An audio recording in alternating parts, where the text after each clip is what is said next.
bagi kita semua.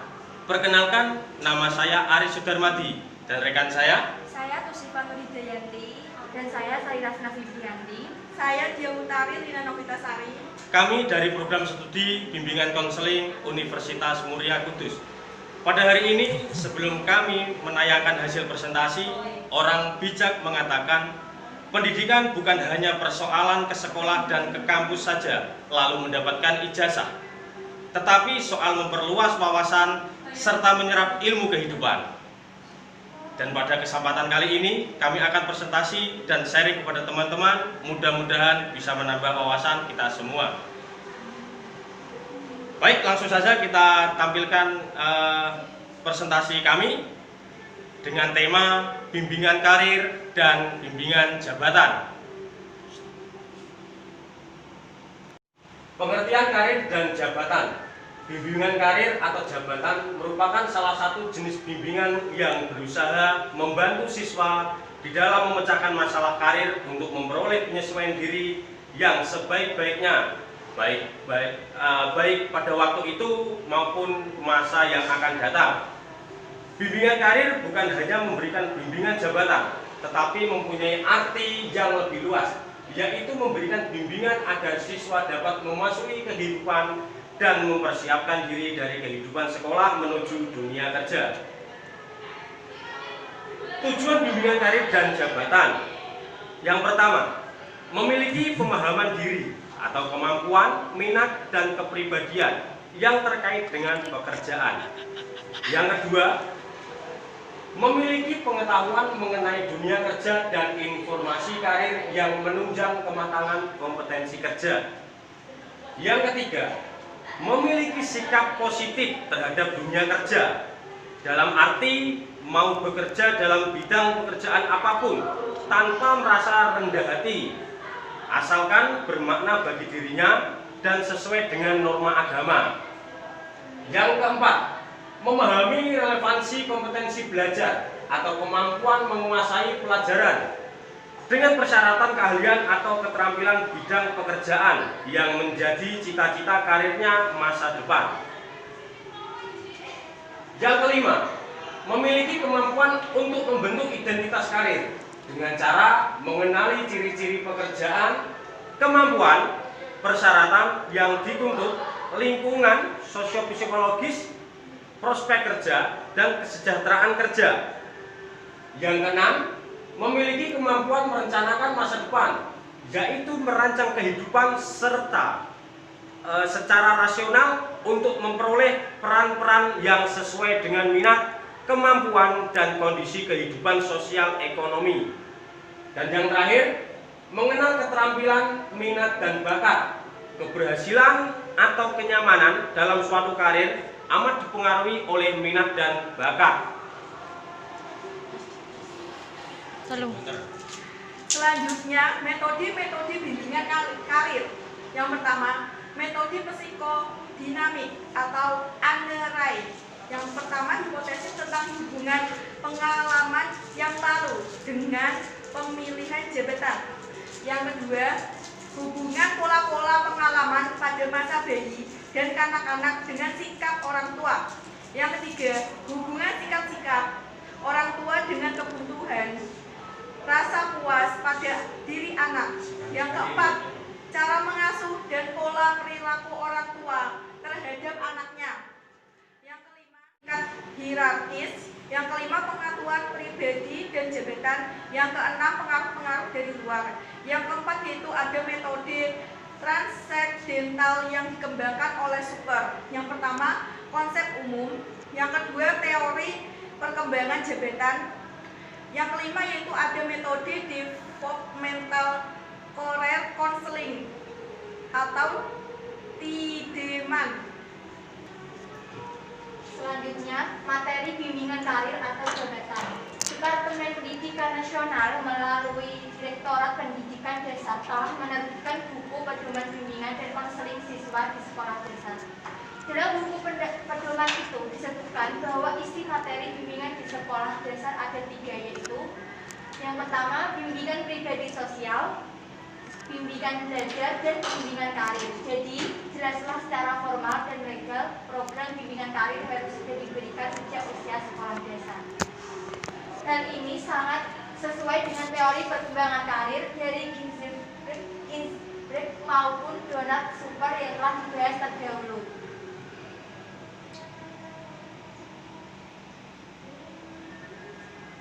Langkah-langkah pelaksanaan bimbingan karir dan jabatan. Bersama pendidikan dan profesional sekolah lainnya, konselor berpartisipasi secara aktif dalam kegiatan bimbingan karir dan konseling yang bersifat rutin dan berteladanan. Yang kedua, program bimbingan karir dan konseling yang direncanakan dalam bentuk satuan layanan STLAN dan satuan pendukung SATKUM dilaksanakan sesuai sasaran, substansi, jenis kegiatan, waktu, tempat, dan pihak-pihak yang terkait. Dan yang ketiga, pelaksanaan bimbingan karir dan konseling.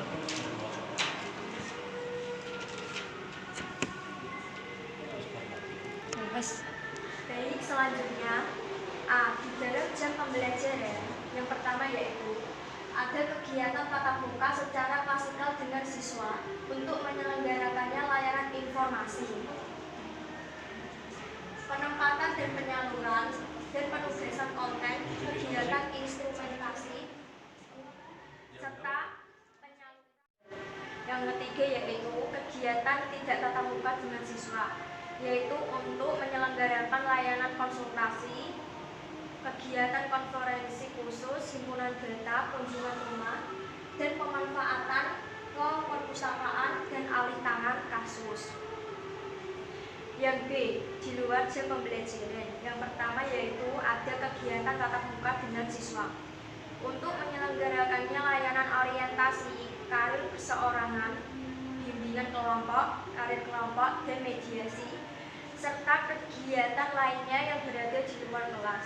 Yang kedua, satu kali kegiatan layanan atau pendukung karir di luar kelas atau di luar jam pembelajaran ekuivalen dengan 2 jam pembelajaran tatap muka di dalam kelas. Yang ketiga yaitu kegiatan bimbingan karir dan konseling di luar pembelajaran skala dan madrasah maksimum 50% dari seluruh kegiatan pelayanan karir diketahui atau dilaporkan pada pimpinan sekolah atau madrasah. Yang C yaitu volume kegiatan mingguan konselor disusun dengan memperhatikan hal berikut. Yang pertama yaitu siswa yang diasuh orang konselor berjumlah 150 orang. Yang kedua, jumlah jam pembelajaran wajib sesuai peraturan yang berlaku.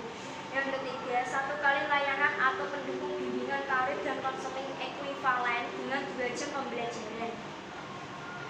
Yang selanjutnya, berdasarkan hal-hal tersebut di atas, kegiatan mingguan seorang konselor minimal berupa 9 kali kegiatan atau layanan atau pendukung bahkan tiap 1 minggu.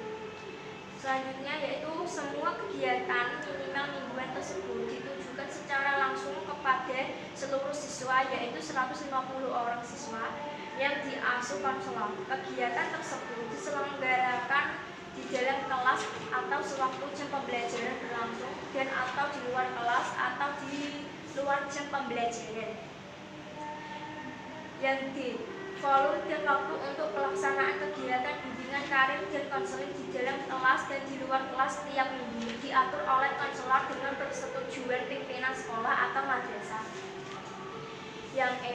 Program bimbingan karir dan konseling pada masing-masing satuan sekolah atau madrasah dikelola dengan memperhatikan keseimbangan dan kesinambungan program antar kelas dan antar jenjang kelas, dan mensinkronkan 6 bimbingan karir dan konseling dengan kegiatan pembelajaran dan pelajaran kegiatan ekstrakurikuler, serta mengefektifkan dan mengefisienkan penggunaan fasilitas sekolah ataupun madrasah. Yang selanjutnya yaitu F. Kegiatan bimbingan dan konseling dicatat dalam laporan dan pelaksanaan program. Adapun pelaksanaan kegiatan pembimbing karir adalah sebagai berikut. Yang pertama yaitu pelaksana utama kegiatan bimbingan karir dan konselor atau pendidik atau tenaga kependidikan sekolah atau madrasah, dan staf administrasi bimbingan karir dan konseling. Personal pendukung adalah kepala sekolah dan wakil, guru mata pelajaran, wali kelas, dan staf administrasi. Yang kedua yaitu konselor pelaksanaan kegiatan bimbingan karir dan konseling di sekolah madrasah wajib. Yang A, menguasai spektrum pelayanan pada umumnya dan khususnya pelayanan profesional karir. Yang B, merumuskan dan menjelaskan peran profesional konselor kepada pihak-pihak terkait, terutama siswa, pemimpin, sekolah atau madrasah, sejawat pendidik dan orang tua. Yang C, melaksanakan tugas pelayanan profesional karir yang setiap kali dipertanggungjawabkan kepada pemangku kepentingan, terutama pimpinan sekolah ataupun madrasah, orang tua, dan peserta didik. Yang D, mewaspadai hal-hal negatif yang dapat mengurangi keefektifan kegiatan pelayanan profesional karir. Yang E, mengembangkan kemampuan profesional karir secara berkelanjutan. Dan yang ketiga yaitu beban tugas wajib konselor ekuivalen dengan beban tugas wajib pendidik lainnya di sekolah SLTA atau sederajat sesuai dengan peraturan perundangan yang berlaku. Yang keempat, pelaksanaan bimbingan karir dan konseling pada satu SLTA atau sederajat dapat dilaksanakan sejumlah konselor dengan rasio 1 orang konselor untuk 150 siswa. Sekian presentasi dari kami. Semoga dengan presentasi ini dapat menambah wawasan kita semua. Dan apabila ada tutur kata kami yang kurang berkenan di hati kalian, mohon dimaafkan. Selamat siang dan sampai jumpa. Wassalamualaikum